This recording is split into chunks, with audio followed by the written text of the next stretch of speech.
we're a positive punk band because something the enemy says. We turn up some in Holland and they think we're a heavy metal band because of something the enemy says. Right. We have a big problem with that. Maybe we'll have to start taking the enemy seriously. That would be very difficult. When you make a record, before you go out to a performance, who do you think is your audience? How do you picture your audience? Is it a quintessential person that you say, you're walking down the street and say, that's the guy that takes my record home? Or do you think it's your audience? God only knows. When we started off, we thought, well, all you can really do is make records for yourself and just pray that someone out there likes it. And then you start playing gigs and you begin to concentrate on the first 10 rows, like the people you can see, people who are jumping up and down a lot, so you make records for them. Then you realise that there's actually another 500-600 people in a place that you can't see, and you've no idea what sort of people they are. Right. And you start to think about them, because there's always the first 10 rows going to do whatever they do anyway. Right, because that's the nature of the people that stand right up on the stage. We're back to making records the way we want to, and just praying that someone out there on your own terms. Yeah. Because the other night, Dance Theory, somebody yelled at 1969, and you said we don't do that anymore. Right. We turn our covers over much quicker these days. Which I took as a positive. Some people don't take that as a positive. No. Oh, they're not going to do that. He said, I'm going to do things on my own terms. It's a shame we don't play Jolene anymore, because I'd really like to come over here and play Jolene. I saw Dolly Parton on the television this afternoon doing her Elvis impression. That was wonderful. Well, damn it, somebody's got to do it. Yeah. Yeah, if I was Butcher, I'd do my Elvis impression too. But as it is, I even stopped doing my Dolly Parton impression. We're going to hear something now. The new EP, the A-side is Temple of Love. Yeah, a real Gonzoid song. Very fast.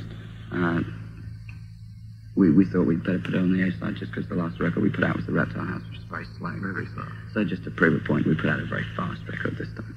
This is Temple of Love from Sisters of Mercy on Music View on 89 Years. We're back on Music View on WNYU-FM with Andy from Sisters of Mercy. Morning. And we just heard Temple of Love, which is from the new EP, new single. There are 3 songs on it, 4 songs. Yeah, the 7-inch with a shorter version of that will be out in a few days. The 12-inch will take a little longer. We have to tie in the release of it here with release of it in England. Otherwise, we get an import-export problem. So it'll be a little while before you can actually buy the 8-minute version of that here. And of course, the 12-inch has GimMe Shelter on the other side as well as the usual B-side. Right. Now, in England, that's on Merciful Release Records. Yeah, here it's on Merciful Release too, but we have a distribution arrangement with Brain Eater. Right. Who are with Dutch East Ginger out of Long Island. Now, that's your label, Merciful Release. Yeah. You have the March Violets on that label, and I threw them off. You threw them off? Yeah, I stopped getting on with them. I made a couple of records with them, and we stopped getting on. Really? Yeah, I actually produced those records and stuff, but you wouldn't know it to look at. And I did the artwork, and I managed the band, and I did their press, and the whole thing. Yeah, and they sort of turned around and bit my hand somewhat. So you threw them off the label? Yeah, I just got rid of them. What the hell? Fair enough. Oh, do you have any plans to have any more bands on the label? Yep, there's a single out this week by a new Leeds band called Salvation, which is a very good first record. I'm intending to have another record out by them before Christmas. My problem at the moment is I don't have time to do anything more than executive produce other bands. So right now I'm looking for people to license product from, where I don't actually have to work so much on getting the actual product together, but I can just product manage the thing. Put it out. Yeah. Which would be much easier, but... I was going to put the Chesterfield Kings out in England, but they got some great press the week before I was going to do it, and I thought, well, I can't do this now because people will accuse me of jumping bandwagons and stuff. Right. But stuff like that and the True West record that I brought back from America last time I went home. Yeah, I was about to ask you, are you going to have everything in the same style or be diverse, and that answered the question. Whatever the hell we like. Whatever you like.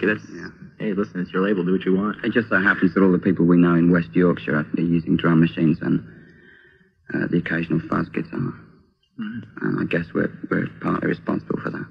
Is there any objective to the label, or just to put out good stuff? No, there aren't any particular objectives for the label. I don't think I've really got the right to impose my personal view on what other people do to that extent. Although, obviously, if some fascist wants to put out a record on my label, I'm going to tell him no. Unless he's a very funny fascist, of course. Now, coming over to America, bands, let's say, the one band I can think of that has a really bad attitude towards Americans is New Order. They came over and they just were like, get away from me, and we're just here, give me the money, let me play, and let me go home. Saw you guys the other night, didn't think you had that attitude. Talking to you now, you don't seem to have an attitude at all. Do you think attitudes on bands' parts are bad? I mean, they come over and just... No, I mean, as a race, I think the Americans are a really gross people. The grossest in the world, but I've got nothing against individuals. Right.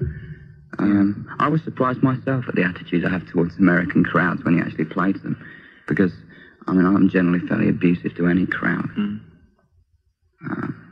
But I like this place a lot. I'm having a good time. It's very difficult for me to get up there and pretend otherwise. Right. Well, it's just like a lot of bands don't realize this.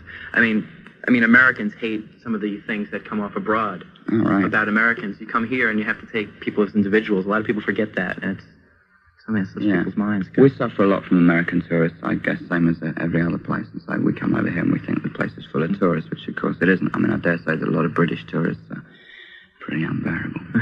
That's with the cameras and the Hawaiian shirts and things. Yeah. Let's hear another song from the Temple of Love EP. This is GimMe Shelter. Now, the band has done a lot of 60s covers, other covers. You mentioned Jolene before. Yeah, right now we're doing Emma by Hot Chocolate and GimMe Shelter. Before that we did Jolene. We've done 1969 by the Stooges. And it's strange that all sorts.